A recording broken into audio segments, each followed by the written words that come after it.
Hi, I'm Akiva Martyr. And I'm Dana Katz. And this is Shield News with your Week at a Glance.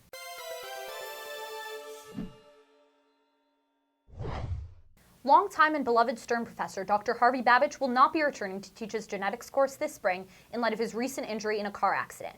In his temporary absence, the mandatory course for bio majors will be taught by Professor Ronit Libor for lecture and Dr. Mana Mirjani for lab. Students and alumni have contributed to a card, gift, and donation in Dr. Babich's honor with hopes for a speedy recovery and quick return. The fall semester is quickly drawing to a close. With reading week, finals week, and Midnight Madness on their way, don't forget to plan your spring schedule and check your registration time on MyYU. YC Stern and Sims registration on both campuses continues from this Tuesday the 27th through Thursday the 29th. In a move towards efficiency, course evaluations have been moved online. The evaluations are an important way for students to express their feelings about classes and professors. Make sure your voice is heard by filling out the evaluations before January 2nd. Last week, I sat down with Doron Levine to discuss the YU Commentator. This week, we spoke to Masha Schaller, the editor-in-chief of the YU Observer, to talk about the role the student paper has been playing during this unusual fall semester. Thank you, Dana, and thank you, Masha, for joining us. So Masha, just to start off, as editor-in-chief of the YU Observer, what would you say is the main role of a student newspaper on campus? I would say our main role is to try and have a forum where students can have open discourse about anything that's on their mind. Obviously, we are concentrating on the female population because we're the newspaper for Stern College Room, and we are lucky to be in a university with a more unique setup, which is we have two distinct campuses, but they're both part of the same school. And I think the thing that's always weird for me is this kind of perceived competition between the commentator and the observer. It's like, which do you read? Which do you write for? Who's legit? Who's not legit? Which one's satellite? Which one's main? And to me, it's kind of just all ridiculous because there's no competition. If you had to describe the Observer's flavor this past semester and this year, how would you describe that? So going into the year, one of our big goals was that we were going to write more global pieces. And as the semester progressed, we just got more determined, like as politics got crazier and things got more polarizing. An election year. Contentious. It was an election year, so we did our election special.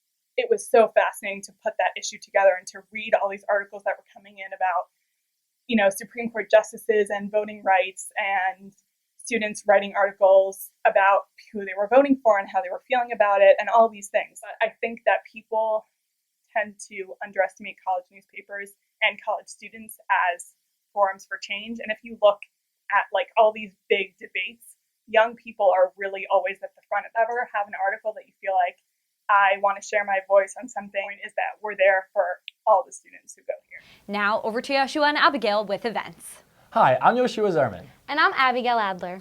Reading Week may be upon us, but there are still plenty of events to attend. Tonight, come hear about how one student pushed the limits to change the course of Yemenite Jews at an event titled From Exile to Redemption, A Student's Journey. Manny Dahari, who was born and raised in Yemen, will talk about traveling across both the United States and the Middle East, working to rescue his family from the persecution they faced in Yemen. The event is at 8:30 p.m. in First Hall, room 208. Can't wait for winter break? The Disney Club will provide you with necessary laid-back Hawaii vibes at their Lilo & Stitch Luau. Watch Lilo & Stitch while celebrating with delicious fruit kebabs and lays. Ohana means family, and family means no one gets left behind. So don't get left behind and come to 245 Lexington, room 102 tonight. Join your friends in Rebbeim at the Wilf Campus Hanukkah Chagiga.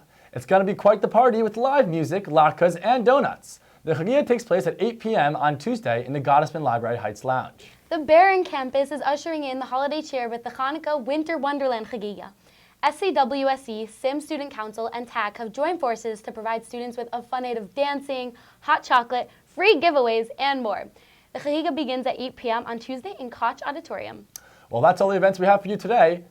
For more upcoming events, make sure to check out yu.edu/events. Yeshua and I are looking forward to keeping you updated with more epic events next semester. And now we're to Benjamin with sports. Hi, I'm Benjamin Zerman here at the Shield News Weekly Max Live Sports segment. The men's basketball team rebounded nicely to their first Skyline Conference loss, taking down Lehman College 71-61. Leading the way for Yeshiva was sophomore guard Judah Cohen, who produced a game-high 19 points, went 5 from 8 from three-point range, and brought down 6 boards. He has been a huge part of the team's early season success, averaging 17.9 points per game and shooting very efficiently from the field and from the three-point line. The team has 2 more games before break, as they play Baruch College on Thursday at home at 8 p.m., and then travels to play Fairleigh Dickinson University Florham campus on Monday at 7 p.m. I recently saw a piece of cheese trying to shoot hoops, so I nicknamed him Swiss. The Lady Macs haven't figured out things yet, as they lost their past 2 games against United States Merchant Marine Academy 71-37 and 81-67 to the University of Maine Presque Isle. This drops their overall record to 2-10 and 0-8 in the Skyline Conference. Although there is some signs of hope, as their last game was their closest loss the team has had in their past 9 games. The Lady Macs have one more game before break this Wednesday at the City College of New York at 8 p.m. I think the team could use some frogs because they are known to always make jump shots. I hope everyone enjoys their winter breaks and look out for some sheep in the Bahamas, some ants in France, and some birds in the Canary Islands.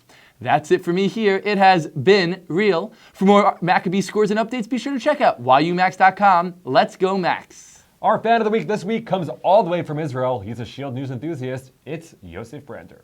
Yosef said, quote, Shield News is my go-to news source for any update on the YU world. And while I love the whole show, I'd like to think of myself as Binyamin's biggest fan. His segment lights up my week and his jokes always make me smile. He's consistently been amazing. Also, a big shout out to all the producers and behind the scenes staff. You guys make the magic happen. Thanks, Yosef.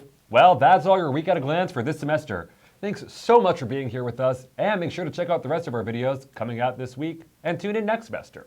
And make sure to check us out on Facebook, Instagram, and Snapchat. I'm Kevin Martyr. I'm Dana Katz. And you're watching Shield News.